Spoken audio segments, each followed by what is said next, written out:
যে পাটায় পিষে পেঁয়াজ বানাইতেছি। পাটায় পিষে পেঁয়াজ যে স্বাদ, আর মেশিনে চুরানো ডাল, যে মেশিনে ভাঙ্গায় ও ডাল দিয়ে পেঁয়াজ বানালে অতটা স্বাদ হয় না।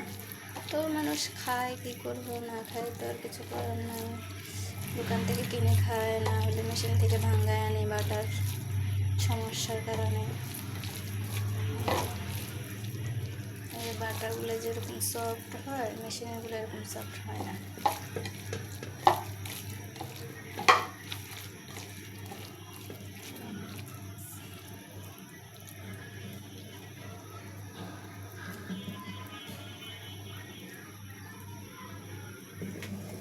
তেল গরম হয়ে গেছে, এখন দিয়ে দেবো।